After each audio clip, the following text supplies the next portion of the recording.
বিবি পায়রা পায়রা, বিবি পায়রা পায়রা, বিবি পায়রা পায়রা, বিবি ও মামা, দেখো না আমার চুলটা হিরোর মতো লাগছে না?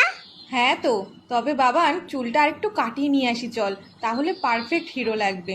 ও মা শোনো, তুমি দোকানদারকে বলবে আমাকে যেন হিরোর মতো চুল কাটিয়ে দেয়, পুরো যেন শাহরুখ খানের মতো দেখতে লাগে। ও মা বলো না, বলবে তো?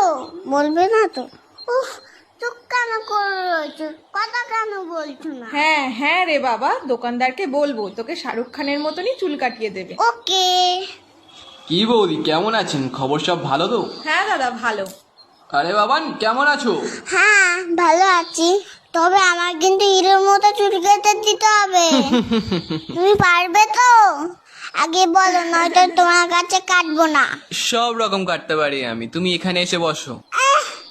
আমাকে একটু উঁচু করে দাও, আমি তো মুখটাই দেখতে পাচ্ছি না। হ্যাঁ তাই তো, তুমি নামো, আমি উঁচু করে দিচ্ছি। দেখো আমার জন্য সব চুল কেটে দিও না।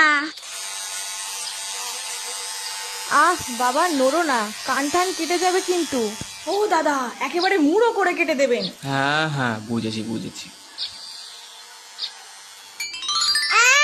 আমার চুলগুলো কোথায় গেল? ও বাবান, তুমি কাঁদছো কেন? তোমাকে তো রজনীকান্তের মতো লাগছে দেখতে। ওটা রশ্মি জানি না, আমার চুল আবার লাগিয়ে দাও, না হলে এখান থেকে আমি যাবো না। বাবান ওরকম করে না, নেমে এসো বলছি।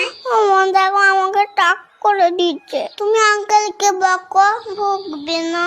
শোন, টাক হয়েছিস তো কি হয়েছে, ও আবার দুদিনে চুল গজিয়ে যাবে, তাছাড়া তো তোর হিরোর মতনই লাগছে। ঠিক আছে ঠিক আছে, টাক যখন হয়ে গেছি তাহলে চকলেট দাও। এই তো বাবান, ভালো ছেলে, বাহ বাহ। তুমি চুপ করো, তোমার দেখো না আর কখনো চুল কাটতে আসে না।